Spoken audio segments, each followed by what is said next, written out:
A silver car was on fire with flames and thick smoke rising from its hood. But this wasn't just any accident. It was the spark that revealed the deepest secrets of a neighborhood ruled by pride, control, and hidden grudges. Imagine standing outside your home watching your prized possession erupt in flames while your neighbors stood around whispering, some even smiling. This wasn't just about a car. It was about power, about control, and about how one person's arrogance can turn an entire community upside down. What if the fire was not an accident at all, but the result of years of silent revenge that had been brewing right under everyone's nose? This is not just a story about a burning car. It's a story about betrayal, justice, and a neighborhood where nothing is as it seems. And by the end, you'll be asking yourself, how far would you go to protect what's yours? The silver car gleamed in the driveway, polished every weekend as if it were a trophy, not just a vehicle. Mark, the man who owned it, wore his arrogance like armor. He wasn't just proud of the car, he was proud of everything he believed he had taken from others. In his eyes, neighbors were competition, not companions. Every HOA meeting became his stage, where he demanded changes, imposed fines, and ridiculed those who couldn't keep up with his standards. The manicured lawns and painted fences weren't just rules, they were his tools of power. But little did he know, his obsession with control had planted seeds of resentment that were ready to ignite. Sarah lived across the street.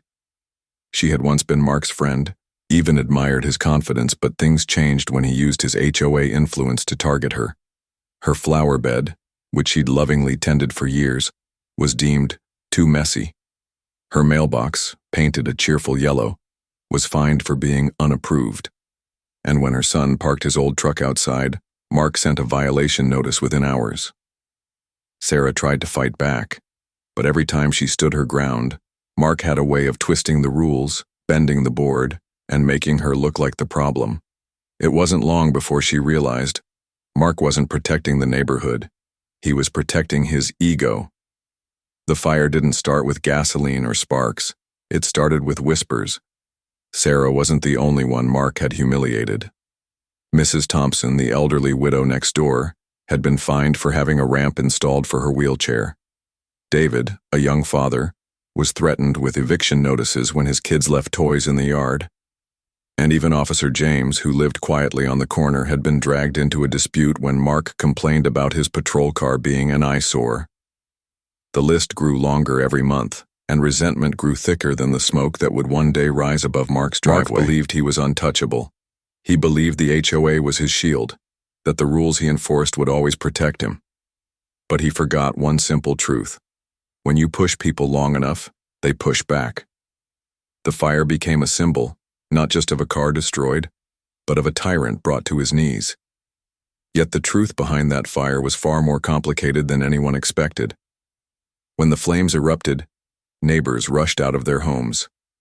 Sarah stood frozen, her eyes wide, torn between shock and something deeper. Was it fear, or was it justice finally arriving? The police arrived, sirens cutting through the chaos. Officer James stepped forward, but his eyes weren't just on the fire. They were on Mark, standing with his arms crossed, smiling as though he had already prepared a story. That smile ignited something in Sarah's heart, a realization that Mark might not be the victim at all. "Why are you smiling?" Sarah shouted across the driveway, her voice trembling with rage. "Your car is burning, Mark. This is your nightmare." But Mark only shrugged. "Maybe," he said calmly, "or maybe it's yours." His words cut sharper than the smoke stinging everyone's eyes. What did he mean? Was he suggesting Sarah had something to do with it? Or was this yet another twisted game of power? The neighborhood buzzed with rumors for days. Some swore they saw Sarah near the car earlier. Others claimed Mark had staged it all for insurance money. A few even whispered that the entire HOA board had finally turned against him. The truth, however, was hidden beneath layers of lies, pride, and revenge. Sarah's nights were restless. She replayed the scene over and over, that awful grin on Mark's face as if he had planned everything. Her friends warned her to stay quiet, to let the investigation unfold. But Sarah couldn't stay silent, not when her name was being dragged through the mud. She began piecing together Mark's history, the fines, the threats, the patterns of manipulation. The more she uncovered, the clearer it became. Mark's control wasn't just about the HOA. It was about dominance, about making others feel powerless while he remained untouchable. But here's where the story turns. Every time Sarah tried to reveal the truth, new evidence seemed to surface against her. A camera clip conveniently showed her walking near Mark's driveway hours before the fire. A neighbor claimed she had once threatened to make him pay. It was as though someone was orchestrating her downfall, carefully planting suspicion. Sarah realized she wasn't just fighting for her reputation. She was fighting against a web of lies spun by the very man who now called himself the victim. Weeks turned into months, and the HOA meetings became battlegrounds. Mark sat confidently at the head of the table, while Sarah pleaded for fairness. But no matter how strong her arguments were, Mark twisted them, turning neighbors against her. "She wants to destroy this community," he'd say with a sly smile. "She's the reason we can't have peace." And for a while, people believed him. After all, the car had burned in front of everyone's eyes. The flames were real. The smoke was undeniable. And Sarah was the easiest scapegoat. But what Mark didn't expect was resilience. Sarah refused to back down. She began documenting everything, collecting testimonies, and even reaching out to others Mark had wronged. Slowly, the tide began to turn. Mrs. Thompson stood up at a meeting and shared her story of being fined for needing accessibility. David spoke about the harassment over his kids' toys. Officer James revealed the petty complaints Mark had filed against him. One by one, voices rose, and for the first time, Mark wasn't surrounded by silence. He was surrounded by truth. The investigation finally reached its breaking point when evidence surfaced that Mark had recently increased his car's insurance coverage just weeks before the fire. The smug smile on his face that day now made sense. He hadn't been worried because he had planned it. He thought he had orchestrated the perfect scheme: frame Sarah, cash in the insurance, and continue his reign of control. But the very arrogance that fueled him became his downfall. When the truth was revealed, neighbors were stunned. The HOA board, once his loyal shield, voted unanimously to remove him. The police pressed charges for insurance fraud, and Mark's empire of control crumbled in front of everyone.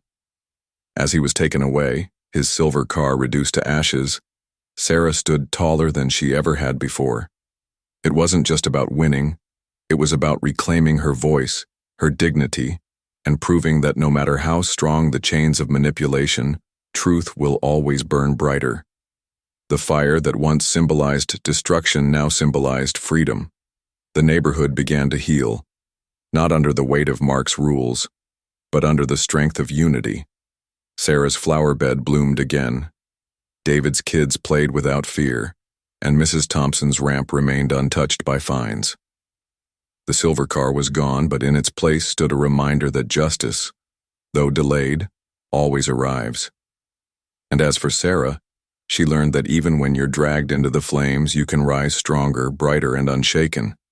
Her nightmare had ended, but her story became a lesson for everyone who ever felt powerless in the face of arrogance. So the next time you see flames, remember, they don't just destroy, they reveal. And sometimes, what they reveal is the strength you never knew you had. If this story gripped you, don't forget to like, share, and subscribe for more powerful stories where truth triumphs.